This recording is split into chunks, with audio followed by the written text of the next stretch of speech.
Basic psychology. Explanations of attachment. The learning theory of attachment. Have you ever wondered how infants form attachments with their caregivers? The learning theory of attachment can provide some insights. Interesting. I'd love to learn more about that. What does the learning theory propose?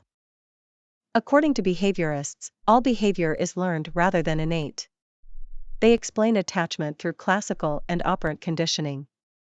Can you give me an example of how classical conditioning might lead to attachment? Sure, with classical conditioning, the baby associates the caregiver with pleasurable experiences, like feeding. The caregiver becomes a conditioned stimulus, and the positive emotions are the conditioned response. I see, so the baby forms an attachment to the caregiver even when they're not actively providing the reward, like food. Exactly. Operant conditioning also plays a role, where the baby's proximity-seeking and attachment behaviors are reinforced when the caregiver responds to their needs. That makes sense. The baby learns that the caregiver is a source of comfort and reward, so they keep seeking that connection. Correct. Some researchers have also suggested that social learning theory can contribute to attachment, where infants observe and imitate their parents' affectionate behaviors. Wow, I didn't realize there were so many different theories and mechanisms behind how attachment forms. This is really fascinating.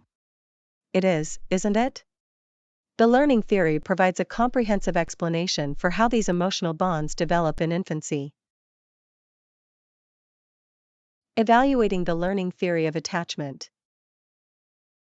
Emerson et al. Found evidence to support the learning theory as an explanation for how attachment forms.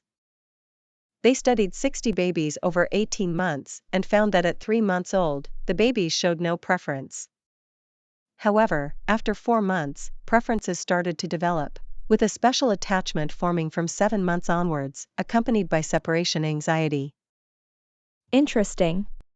What did they find about how attachment is formed?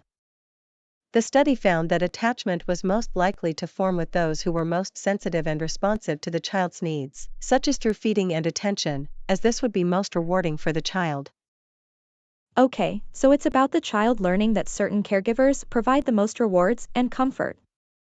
But what about other research? Well, other studies suggest that feeding alone cannot fully explain attachments. Harlow et al. Placed young monkeys with 2 mothers, one made of wire with a feeding bottle, and another covered in cloth without a feeding bottle.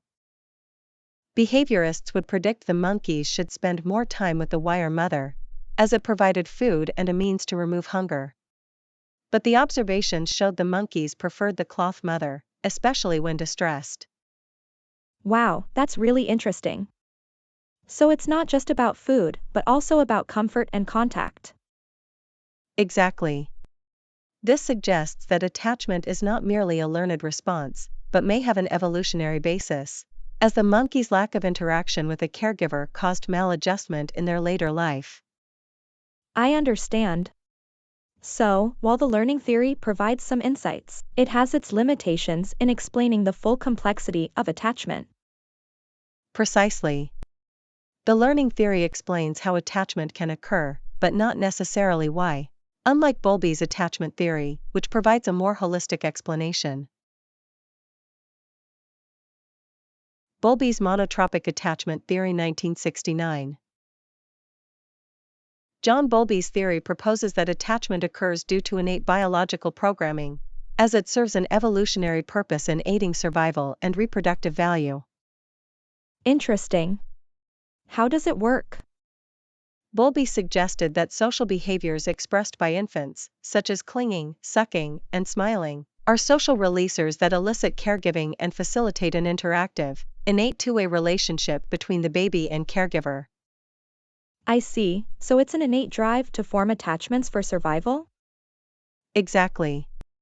Bowlby believed the primary caregiver provided a safe base for the infant to explore the world and return to when threatened, aiding cognitive development and learning through imitation.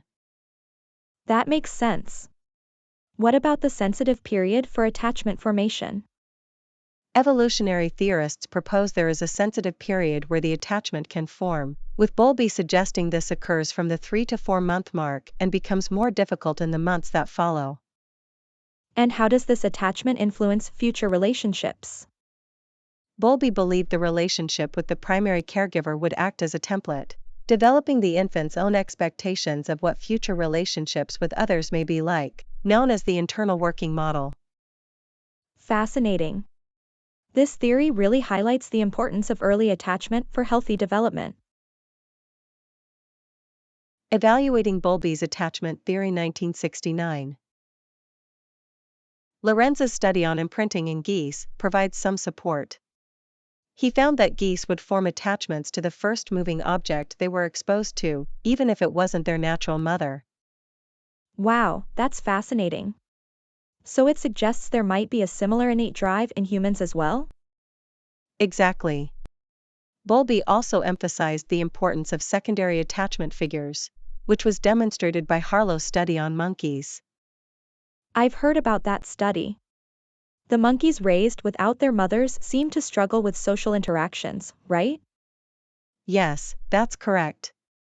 However, these were animal studies, and we need to be cautious about generalizing the findings to humans due to differences in intelligence and behavior. That's a good point. What about the case study of Jeannie, the young girl raised in isolation? How does that relate to Bowlby's theory?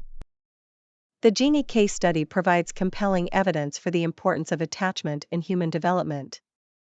After being rescued at age 13, Jeannie struggled with cognitive and language development, highlighting the consequences of a lack of attachment.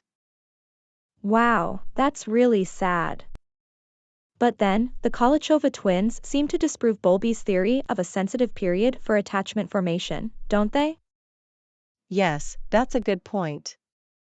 The Kolachova twins were raised in isolation beyond the sensitive period, but with the support of their adoptive mothers, they were able to form healthy attachments and lead normal lives.